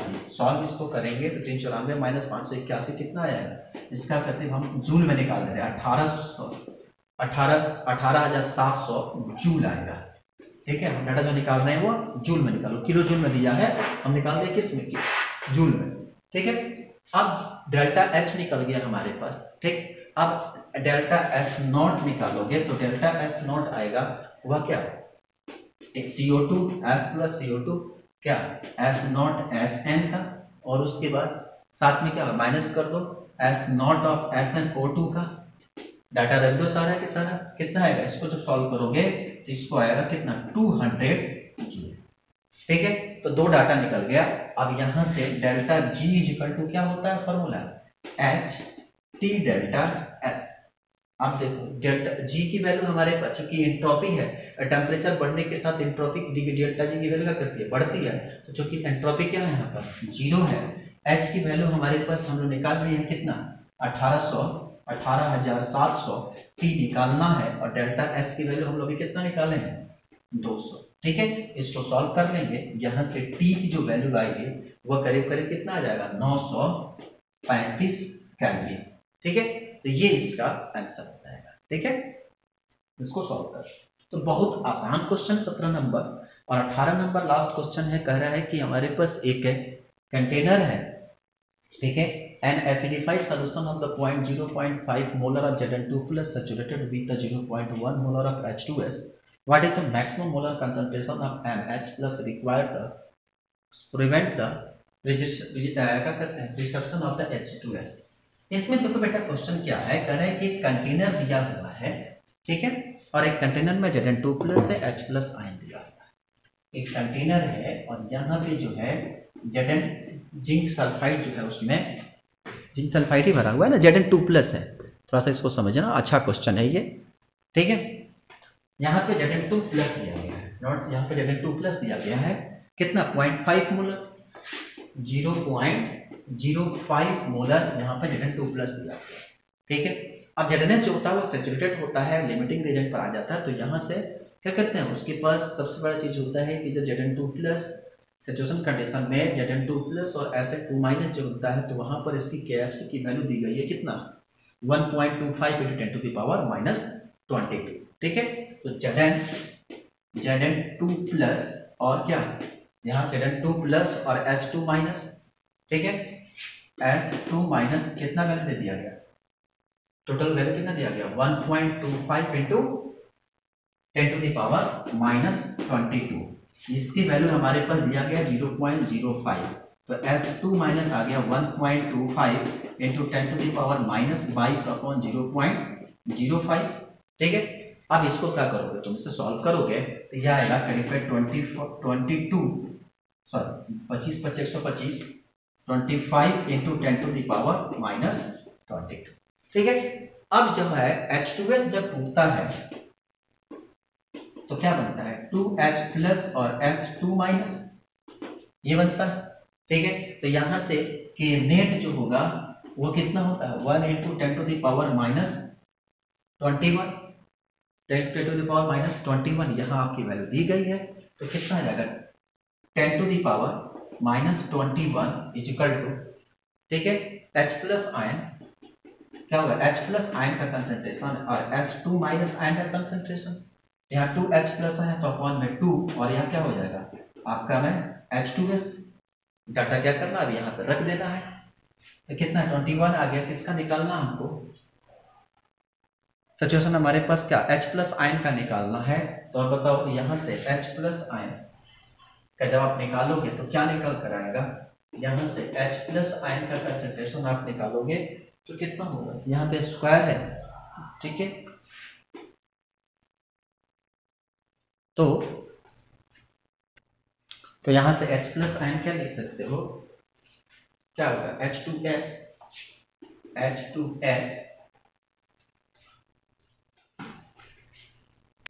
ठीक है। तो यहां से हो जाएगा H2S × 10⁻ कितना -21 अपॉन में किसका S2 माइनस आयन का, डाटा सारा फटाफट रख दो, उसके बाद कितना आ जाएगा H2S का है 10⁻21, ठीक है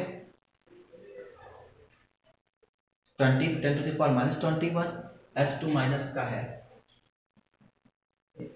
डाटा कुछ गलत हो रहा है, तो यहां से कितना हो जाएगा 10⁻, ये 10.1 मोलर दिया गया है, तो 10⁻ कितना -1 या 10⁻21 और S2 माइनस का कितना निकाले हो 1.5 × 25 10⁻12, इसको सॉल्व करोगे तो इसका सॉल्व करोगे तो H प्लस आयन आएगा 0.04, ठीक है। ये पावर में है तो यहां से क्या करोगे हटाओगे तो रूट आएगा 0.04 आ गया 0. डाटा इसका कितना आ जाएगा 0. तो ये इसका लास्ट वाले का आंसर हो गया। कैसे सॉल्व करना है, सबसे पहले आप H प्लस आयन, आपको सबसे पहले स्टेप में क्या करना है S2 माइनस आयन निकालना है फर्स्ट स्टेप में, सेकेंड स्टेप में H2S का निकालना है, थर्ड स्टेप में आपको H प्लस आयन का कंसंट्रेशन, ठीक है। इस तरह से आपका पूरा ये IIT JEE एडवांस का पेपर नंबर 2 जो है वो सॉल्व हो गया। उम्मीद करते हैं कि आपको समझ में आया होगा, जहां आपको दिक्कत होगा वहां आप जरूर हमसे बताइएगा, ठीक है। हम आपको अच्छे से एक बार फिर से क्या करेंगे, जो जो दिक्कत आपको होगी थोड़ा फास्ट हम एक्सप्लेनेशन किए क्योंकि वीडियो बहुत बड़ा हो जा रहा है, ठीक है। फिर भी आपको जहाँ दिक्कत होगा आप हमसे जरूर पूछिएगा, हम आपको जरूर एक्सप्लेन करेंगे, ठीक है। मेंस का पेपर भी हम जल्दी ही अपलोड कर देंगे, आप उसके भी पेपर आसानी से, जो 7 और 8 फरवरी को हुआ था उसका 4 पेपर है, 2 शिफ्ट में पेपर हुआ था, वो भी हम जल्दी ही अपलोड करेंगे, ठीक है। आज इतना ही, थैंक यू सो मच।